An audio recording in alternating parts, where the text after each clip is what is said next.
After finishing a part-time job I was not accustomed to, I found myself walking down the street at night. The exhaustion had doubled because, during the day, I had been forced to help Tracy, my daughter-in-law who had returned from shopping, with the preparations for a party I couldn't even attend. But it was a celebration for my granddaughter, Amy. And just the thought of Matt being happy as a big brother kept my motivation up. As I passed by the house, I noticed the lights were still on. Looking at the clock, it was already past 9 p.m. It was about time to put Matt to bed. As I looked back at the house with this thought, I saw a sight that made me doubt my eyes. Matt was sitting alone in the garden, staring into the room. Why was Matt outside? Matt. What's wrong? As I rushed over, Matt smiled in relief and then, the next moment, his face crumpled as he began to cry. What happened? Why are you out here alone? Matt, seeming to want to say something, started with an apologetic tone. Today is Amy's birthday. But it's only a celebration for the family, so I'm not allowed to join, he said, sobbing. How could this happen? Unable to bear it, I silently pulled Matt's arm and walked out of the gate. Something that shouldn't have happened had happened again. You've been outside without eating anything since noon, haven't you? Grandma is tired from work and hungry too. Let's go eat something delicious. I spoke in my usual tone, trying to sound as cheerful as possible, to reassure Matt. Sensing something, Matt replied brightly. In the night, leaving Matt alone at our seats in the diner, I stood up from my seat. Pretending to go to the drink corner, I took out my mobile phone. I haven't contacted them in a while, but I wonder if they'll answer. After a few rings, a puzzled voice answered, "Hello?" I introduced myself and said sorry for calling late at night. Then briefly explained the situation Matt was in. The person on the phone said, "I'll come right away," and hung up. After a while, a woman entered the diner. She looked towards the entrance, raised her hand, and then hurried over to our table when she saw us. As Matt looked up at her with a "who is that" expression, she embraced him, unable to hold back her tears. Mom. Is that you? My name is Diane Holmes. I am 57 years old. My husband passed away a year ago, and I live in the house he left behind. Our family consists of my son, his wife, and 2 grandchildren, making us a family of 5. It's a complicated story, but my son Fred is divorced, and Tracy is his second wife. My elder grandchild, Matt, is from Fred's previous marriage, and thus, has no blood relation to Tracy and my younger grandchild, Amy. Fred came back to this house with Matt 3 years ago after his first wife cheated on him. At that time, Matt, who was not used to this house, became emotionally unstable, longing for his mother. He was only 2 years old. Seeing Matt like that, I took great care of him. The following year, Fred brought her home. Mom, I've decided to remarry her, he said, surprising me with the sudden news. I thought he was busy with work, but that was the reason. My own son had been neglecting his emotional instability to have fun. I was so appalled that I couldn't say anything to my own son. Also, she's pregnant. I was further shocked by this news. It might be sudden, but please take care of us. How can we kick them out knowing she's pregnant? Besides, the house is big and has spare rooms, so we thought we'd live here.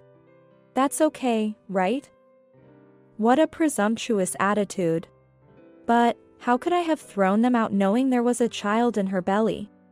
And so, life with my son, his wife, and the grandchildren began. I didn't know what Fred's first wife was like since I lived far away. But Tracy didn't do much housework. I saw her getting along with Matt, so she must not be a bad daughter-in-law. However, using pregnancy as an excuse, she left all the housework to me. Honestly, since I was working part-time, I had hoped she would help a little with the housework. But she always had an excuse, saying, "I have severe morning sickness," or "my stomach hurts." Having been pushed into a corner, I couldn't force the issue. She seemed like she was in good health.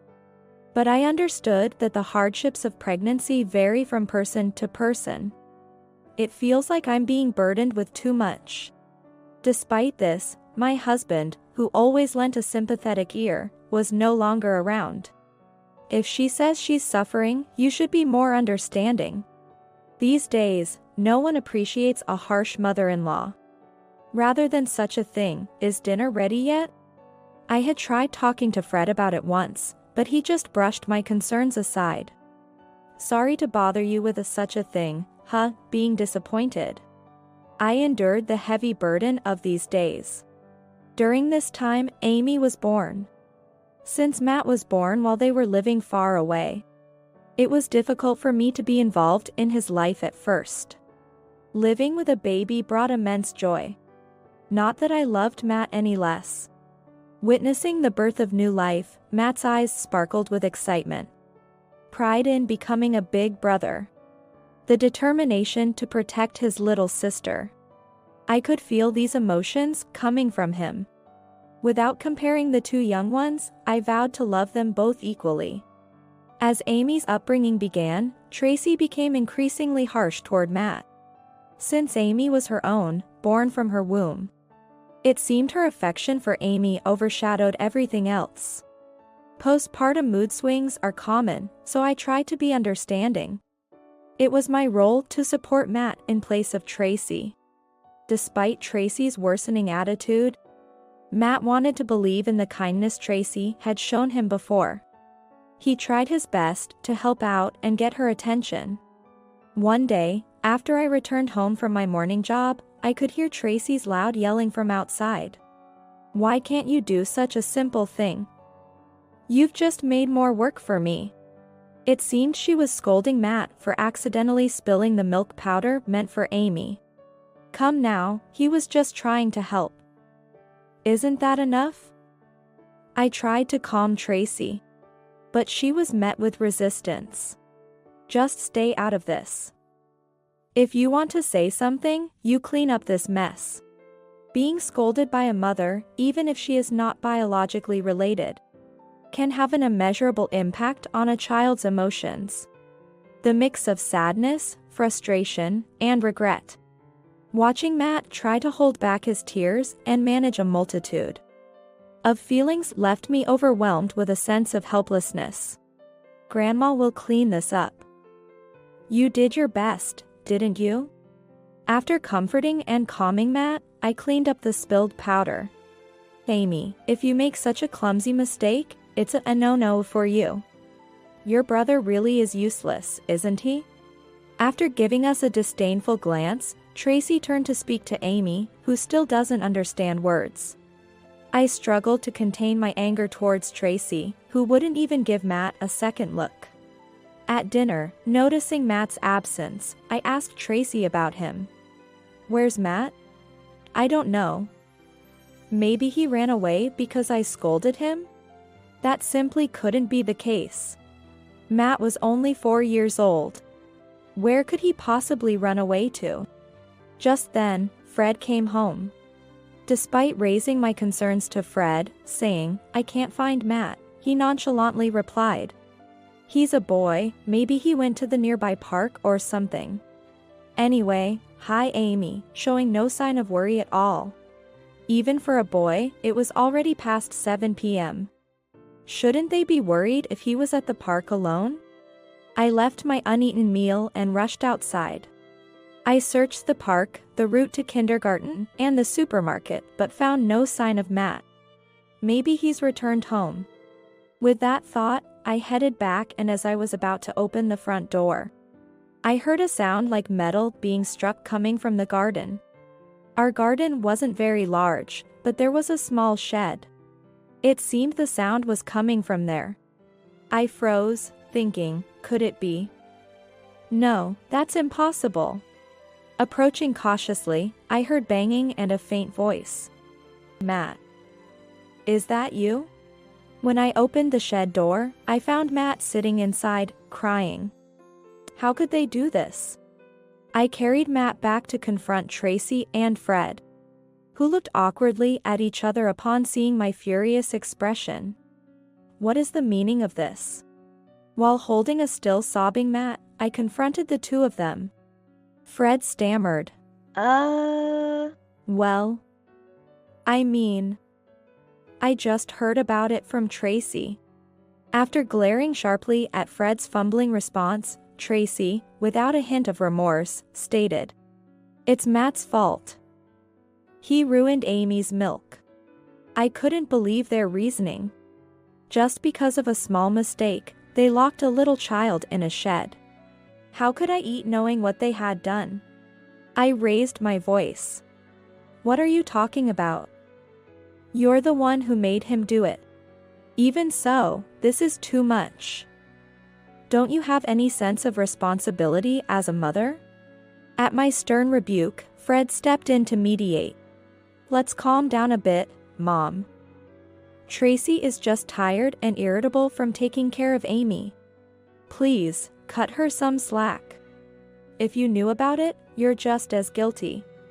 Locking a 4-year-old in such a small, dark place. I was too upset to finish my words.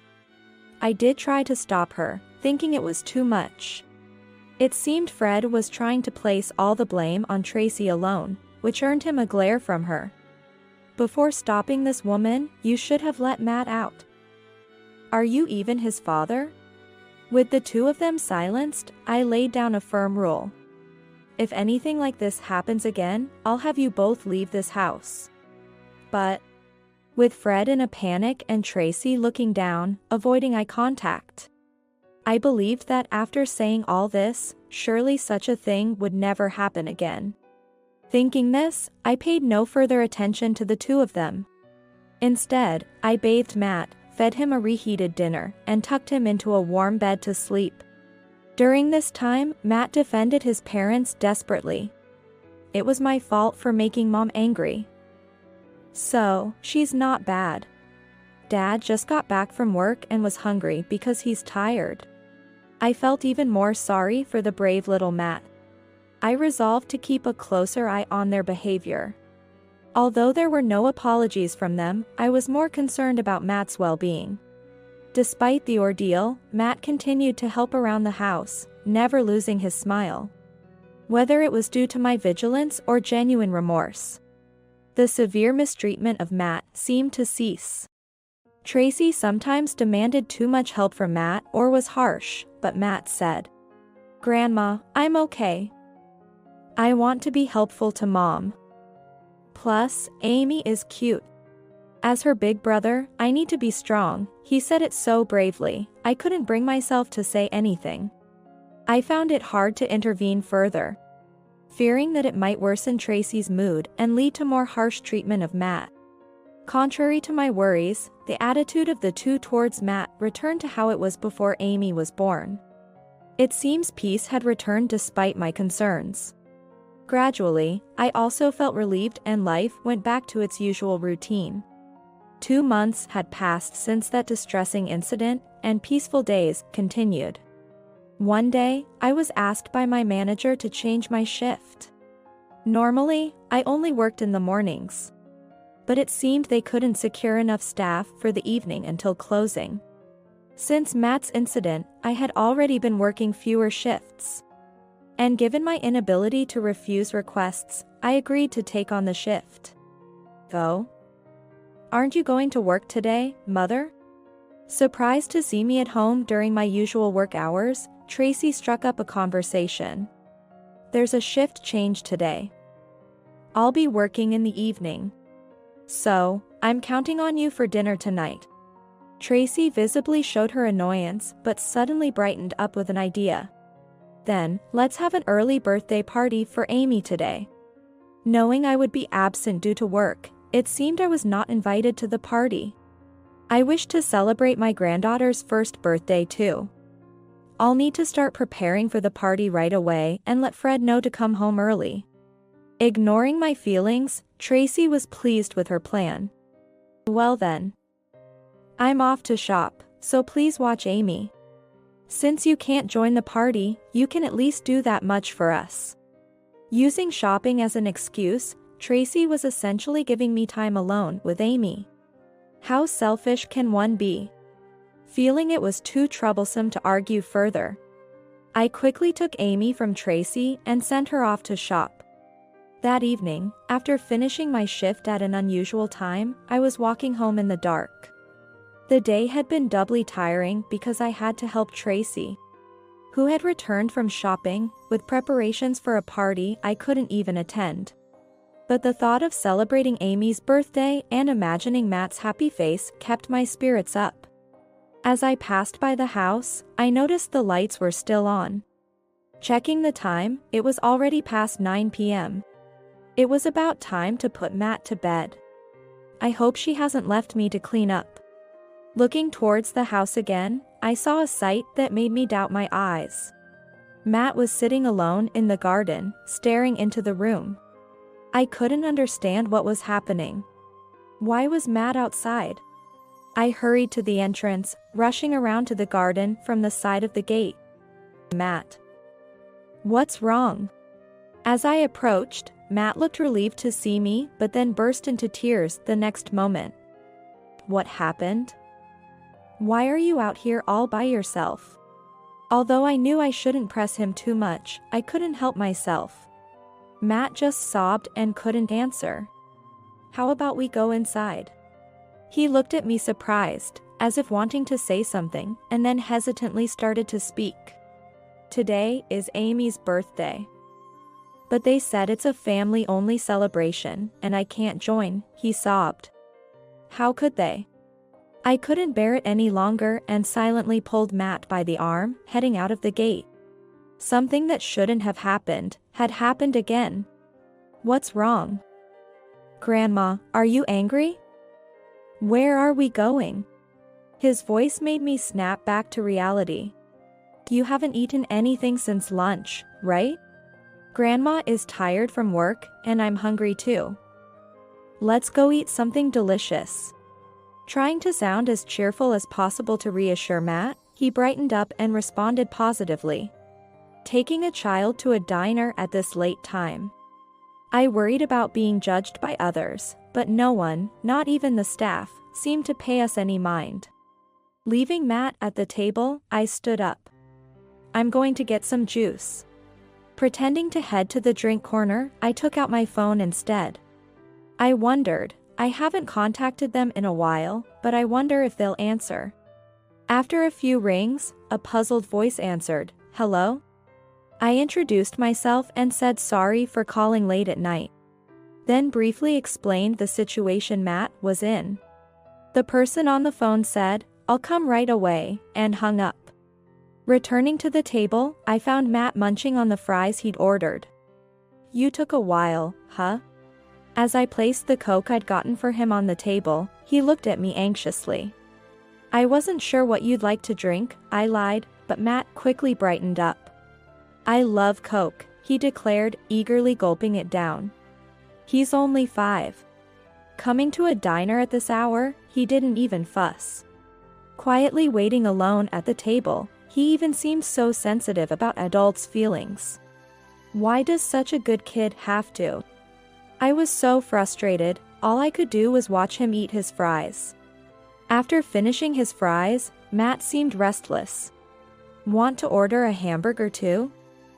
I suggested. Matt's expression grew tense as he said, I wonder if we'll get in trouble if we don't go home soon. Even though he said that, we couldn't just go back home yet. I was pondering how to explain this to Matt when a woman entered the diner. She looked toward the entrance, raised her hand at us, and hurried to our table. Matt looked up at her with a questioning expression as she embraced him. Unable to hold back her tears. The woman I had called earlier on the phone was Emma, Matt's biological mother. Mom. Is it really you? Matt seemed to remember her. Fred and Emma divorced when Matt was about 2 years old, 3 years ago. Yet, Matt remembered his real mother, whom he had yearned for when he first came to our house. Emma, too, had never forgotten about Matt for even a moment. As the two calmed down from their emotional reunion, I explained everything to Emma. I told her about Tracy's harsh treatment towards Matt, how he was locked in the shed after spilling milk powder, and how he was excluded from Amy's birthday party today because he was not family. I'm sorry. I should have been more vigilant. No, Diane. You don't have to apologize. You've been protecting Matt, haven't you? And you called me here. I had hesitated to call Emma because Fred had told me she had an affair, leading to their divorce, but she seemed different from what I had imagined. I invited you thinking you're Matt's mother. But I hope I didn't cause any trouble? Do you have a new partner or family? While hesitating and beating around the bush, I tried to clarify. Then Emma raised her voice. I don't have anyone like that. All I needed was Matt. What did she mean by that? I shared what Fred had told me about the divorce. And Emma's face turned pale as she revealed the truth. The truth is, it was Fred and that woman who had an affair. Emma shared the real story while sadly looking at a sleeping Matt. She explained that Fred and Tracy had started their relationship around the time Matt was born. Then, a man claiming to be a lawyer suddenly appeared, accusing Emma of having an affair and neglecting Matt. He presented documents for a divorce, compensation, and child support. Emma, who had no recollection of such actions, had no one to turn to. After losing her parents at a young age and being left all alone in the world, she became estranged from her friends following her marriage to Fred. Being a full-time homemaker and devoted entirely to caring for baby Matt, her outings were limited, and her interactions with neighbors were merely at the level of greetings.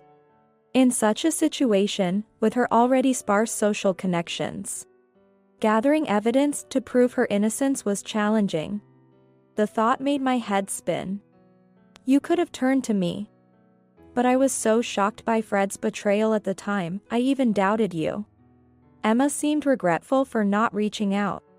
I felt ashamed of my son's actions and regretted not connecting more closely with Emma at the time.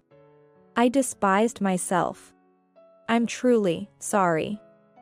And now, are you still paying child support? Yes. I had some money left by my parents. And I was lucky to return to my job before marriage.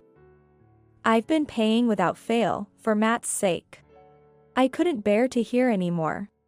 Unaware of these circumstances, I had been living comfortably with that couple.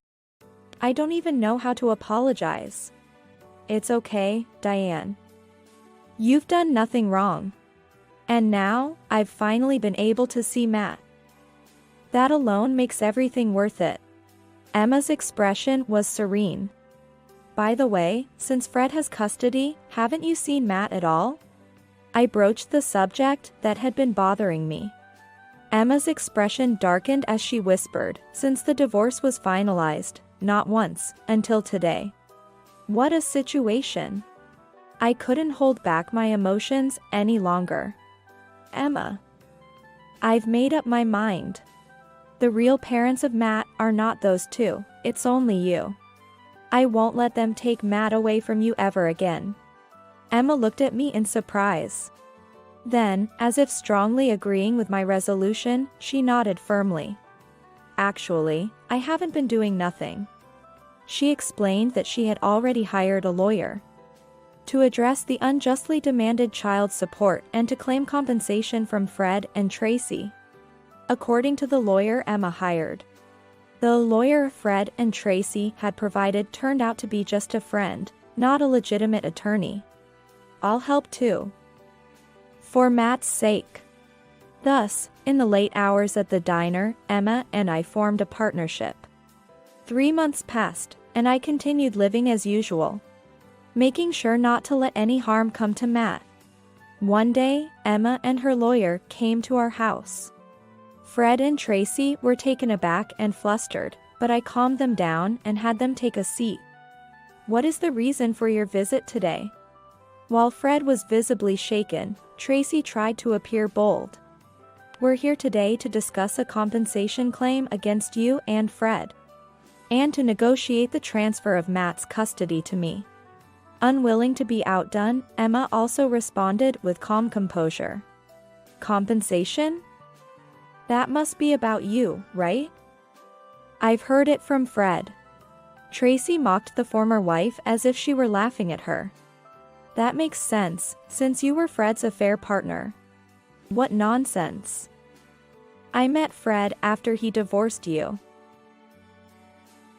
Fred remained silent, just listening to the exchange between his ex-wife and current wife. Let's all calm down. First, let's hear what the lawyer has to say. Pretending to be unaware of everything, I subtly directed the conversation towards Emma's turn. Please take a look at these documents. He spread out a report that was supposedly from the lawyer Fred and Tracy had arranged for their divorce. This is the report given by Mr. Fred Holmes' lawyer at the time of his divorce from Ms. Emma Collins. What does such an old document prove?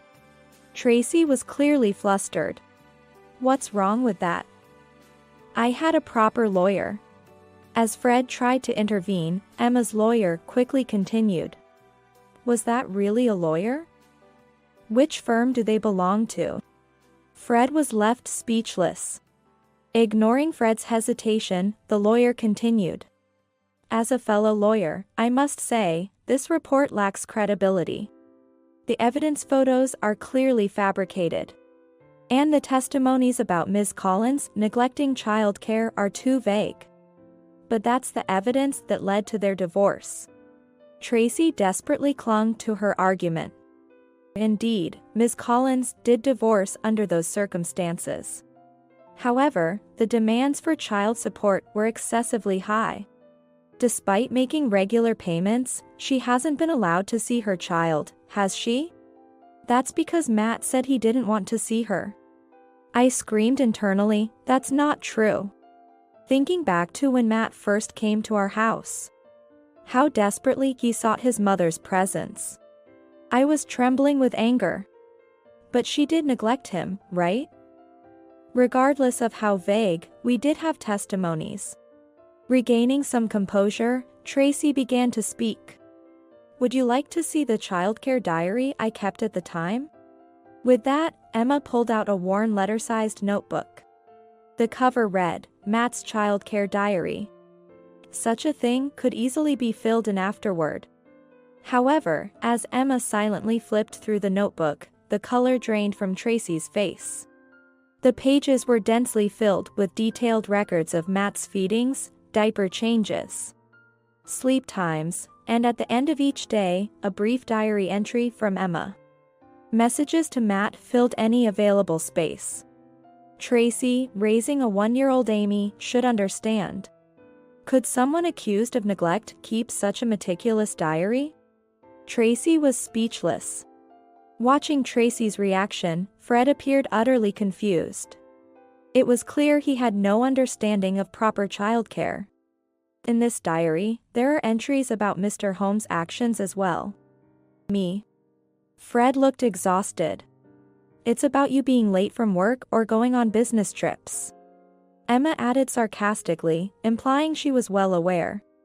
A diary can't reveal an affair. Tracy was right. A diary alone couldn't serve as evidence. That was the hard part. Tracy looked triumphantly at Emma, but then suddenly began to panic. I kept Fred's credit card statements. I found them tucked in our household book after the divorce. Neither Tracy nor Fred had any response. On the days Fred claimed to be on business trips and didn't come home, the credit card statement listed an in. Ignoring the silent pair, Emma smoothly went on. And on the same day, there's a photo posted on a woman's social media. The hashtags include the inn's name and secret. That's just a coincidence. It could happen to anyone. Tracy began to flounder. Yes, but this woman, despite her secrets, is flaunting her belongings in the photo. Emma cornered them further. This watch in the photo is yours, isn't it, Fred? Tracy and Fred seemed to freeze. That kind of watch could be anywhere. Oh, so Tracy didn't know. That was a gift from my husband and me to Emma and Fred when they got married. It's a pair watch, completely custom made. I feigned innocence as I chimed in. That can't be. After a moment of silence. Enough already. Fred spoke in a defeated tone. Emma signaled to the lawyer. Since the person in question has admitted it, this will make things easier. We'll proceed with a settlement rather than taking this to court. I won't admit it. I'll even go to court. Despite Tracy's agitation, the lawyer continued. Let's also discuss the report created by the so-called fake lawyer, who has already shared everything with us after a discussion about a forgery of private documents. That traitor. It turns out the fake lawyer was a friend and former boyfriend of Tracy's, to whom she had been funneling part of Emma's compensation and child support. After discussing the crime of forgery, he was quite willing to share everything. Tracy seemed to have no will to fight left in her. Through the gap in the sliding door, Matt peeked in, asking, "Mom? What's happening?" "It's nothing," Emma responded, her face now clear and relieved. "Let's go home, to your mom's and your new home." Later, instead of settling, it went to court. This time, they hired a real lawyer, but the outcome was clear. Custody of Matt was granted to Emma. Fred and Tracy's past actions were deemed criminal. They were ordered to return the falsely claimed compensation and child support, and to pay compensation and child support to Emma. Following these events, Fred and Tracy blamed each other, ultimately leading to their divorce.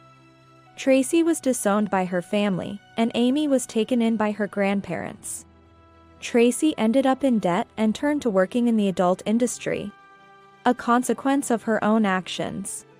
I cut ties with Fred. Who would take care of a criminal? Having sold the house they lived in, I now live a comfortable life alone. I had no interest in where Fred and Tracy are or what they're doing, though I heard they're still paying Emma. As for Emma, she and Matt occasionally visit me. Our relationship has evolved into something akin to friendship.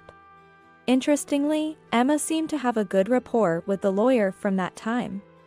When I visit, I often give her relationship advice. And it seems the lawyer gets along well with Matt too. One day, while Emma was seeking relationship advice from me, Matt suddenly said, "Mom, I love it when you smile. And I'm happiest when you and that man are together." A year has passed since then. Today is the day Emma and Matt are visiting me. Unable to wait, I went down to the entrance of her building to meet them. Soon, I could see the two of them walking towards me. Matt was holding Emma's hand, considerate of her condition. Such a kind boy. I was impressed. "Diane, did you come down to meet us?" "Thank you." "Of course. I was looking forward to it. Besides," I took Emma's bag, glancing at her now visibly larger belly. "You're not just taking care of yourself anymore. I can't wait to meet the baby. Dad's looking forward to it too." Seeing their happy faces, I smiled. Outside, the air was enveloped in the warm embrace of spring.